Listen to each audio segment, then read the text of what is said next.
I still remember the exact moment my life changed. It was a little after midnight when my phone buzzed. I was sitting alone in my living room, half asleep in my favorite chair, listening to the rain pound against the windows. The storm outside was so loud it sounded like the sky was tearing apart. I looked down at my phone and saw a message from my grandson, Ethan. At first, I smiled.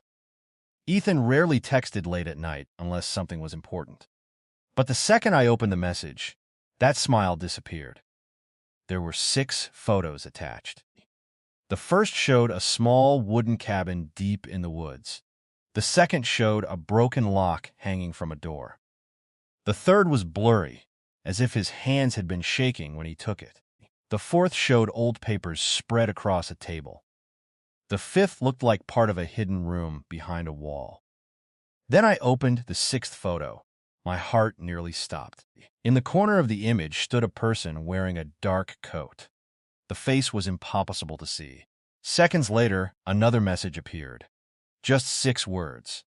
Don't call police. I'll explain later. Before I could reply, another notification appeared. His phone had gone offline. Every call went straight to voicemail. Every message remained undelivered. Ethan was gone. I stared at those photos for nearly 10 minutes. Something felt wrong, very wrong. If you enjoy true emotional mystery stories like this, subscribe to the channel now because this story only gets stranger from here. I wish I could tell you I stayed home and waited. I wish I could tell you I made the smart decision. But I didn't. At 73 years old, I grabbed my truck keys, put on my raincoat, and drove straight into the storm. I had helped raise Ethan after his father passed away. He wasn't just my grandson. He was like a son to me. And if he was in trouble, I wasn't going to sit in a chair waiting for bad news. The address hidden inside the photo metadata led to a remote area nearly 3 hours away. The farther I drove, the worse the weather became. Trees bent under powerful winds. Branches littered the roads. Several times I considered turning back. But every time doubt entered my mind, I remembered that final message. Don't call police. Why would he write that? Ethan trusted law enforcement. He had nothing against them. Unless he believed someone was watching him.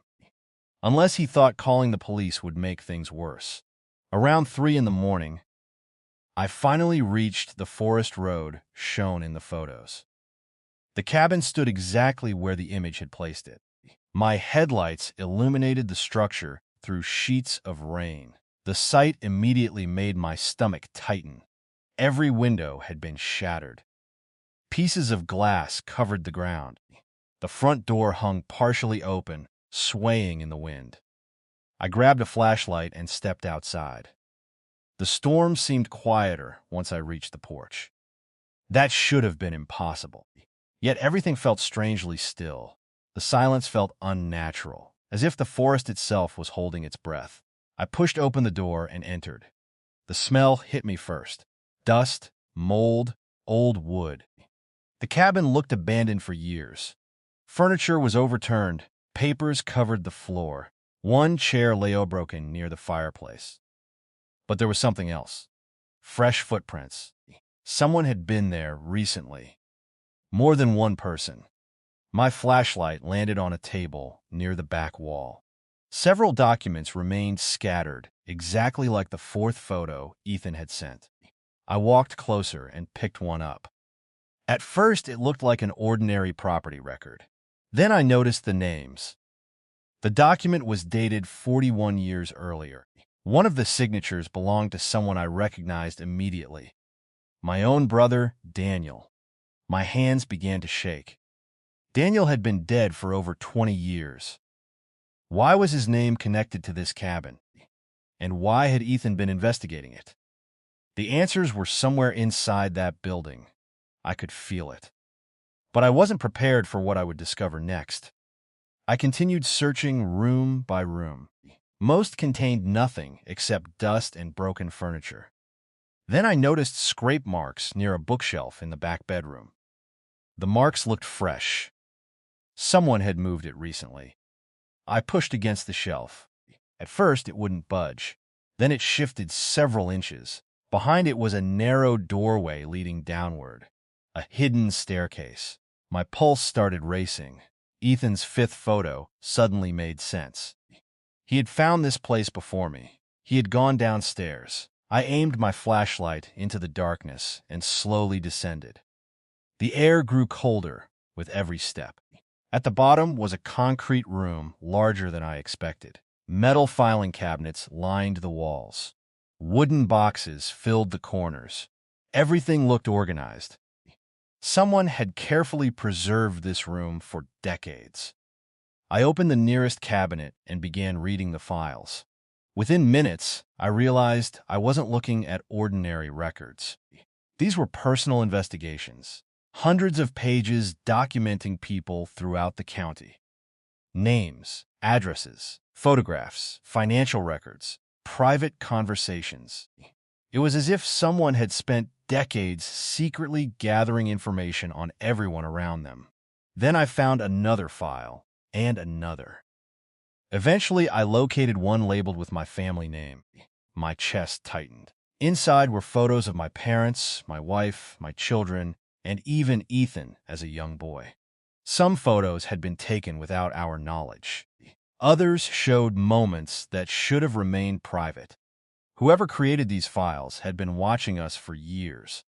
Then I found the oldest document in the folder. It was signed by Daniel. My brother hadn't merely known about this room. He had helped create it. Suddenly, footsteps echoed above me. I froze. Someone was inside the cabin. Someone who definitely wasn't Ethan. I turned off my flashlight and listened. The footsteps moved slowly across the floor overhead. Then they stopped directly above my position. For several seconds, nothing happened. Then a voice called out, "You shouldn't have come here, Richard." The voice sounded familiar, terrifyingly familiar, but I couldn't immediately place it. Before I could react, a loud crash echoed upstairs. Then silence returned. Whoever had spoken was gone. Or at least I hoped they were gone. I waited nearly 10 minutes before climbing back upstairs. When I reached the main room, I discovered something new sitting on the table. A single photograph. It hadn't been there earlier. The image showed Ethan tied to a chair. Written across the bottom were 4 words. "Keep searching. Find truth." My grandson was alive, but someone wanted me to continue digging. The question was why. And the answer would lead me to a secret buried for more than 40 years. The photograph gave me hope, but it also filled me with dread. Whoever left it had been close enough to watch me. They could have harmed me at any moment. Yet instead they wanted me to uncover something. As dawn approached, I searched every remaining file in the hidden room. Near the back cabinet, I found a locked metal box. After several attempts, I forced it open. Inside was a collection of letters. Most were written by my brother Daniel. The dates stretched back decades. As I read them, a painful picture emerged. Years ago, several powerful people in our county had secretly purchased land through fake companies. They used threats, blackmail, and intimidation to force families off valuable property. Daniel had discovered the operation by accident. Instead of exposing it publicly, he had joined them. The money had been too tempting, but over time, guilt consumed him. He began documenting everything, every transaction, every threat, every victim. He planned to reveal the truth. Before he could act, he died in what authorities called an accident. For 20 years, I believed that story. But the letters suggested otherwise. Daniel believed someone would eventually kill him. Then I found the final letter. It wasn't addressed to me. It was addressed to Ethan. My grandson had apparently received it months earlier. Daniel had hidden instructions for finding the cabin and uncovering the evidence. Ethan followed those instructions. That's why he ended up here. That's why someone started chasing him. Suddenly, another clue clicked into place. The dark figure in the sixth photo wasn't standing randomly. The person was watching Ethan, following him, waiting. I rushed outside and drove to the nearest town. The letter contained one more address, a storage facility registered under a fake company name. If Ethan had survived, he might have gone there. When I arrived, I found unit number 17 partially open. My heart pounded as I stepped inside. The room contained dozens of boxes. At the far end sat a chair. Someone was there. For one terrible second, I thought it was Ethan tied up, exactly like the photograph. Then the figure stood. It was Ethan. Alive, tired, shaken, but alive. Before I could speak, he hugged me tighter than he ever had before. Neither of us said a word for several seconds. We both knew the nightmare wasn't over yet. Ethan finally explained everything. After finding the cabin, he realized people connected to the old land scheme were still alive. Some had become respected community leaders.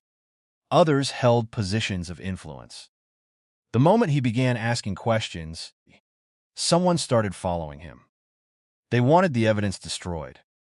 The photograph showing him tied to a chair had been staged.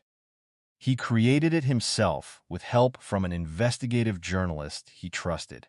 They hoped it would force whoever was watching to reveal themselves. It worked. The mysterious man who had spoken inside the cabin wasn't one of the criminals. He was the journalist. He had been monitoring this situation and protecting Ethan from a distance. Together, we spent weeks organizing the evidence. The files, letters, recordings, and property records painted a complete picture of corruption stretching back 4 decades. When everything was finally released, investigations began immediately. Several prominent figures faced charges. Families who had lost land finally learned the truth. Some even recovered property that had been stolen from them years earlier. But the biggest surprise came later. Hidden among Daniel's papers was a personal note meant for me. In it, he admitted his mistakes. He admitted his greed. He admitted the terrible choices that haunted him until the day he died. Most importantly, he apologized. For years, I carried anger toward my brother for reasons I never fully understood.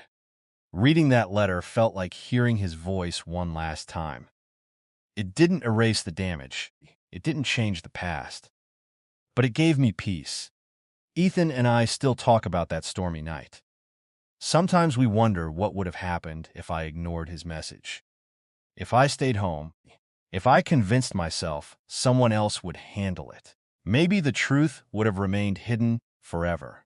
Maybe entire families would never have received justice. One text message changed everything, and one decision to keep searching revealed a secret nobody was meant to see. Even now, when rain hits my windows late at night, I think about that cabin deep in the woods. Some secrets stay buried because people are afraid. Others stay buried because powerful people want them hidden. But sooner or later, the truth has a way of finding daylight. If this story touched you, let me know in the comments where you're watching from.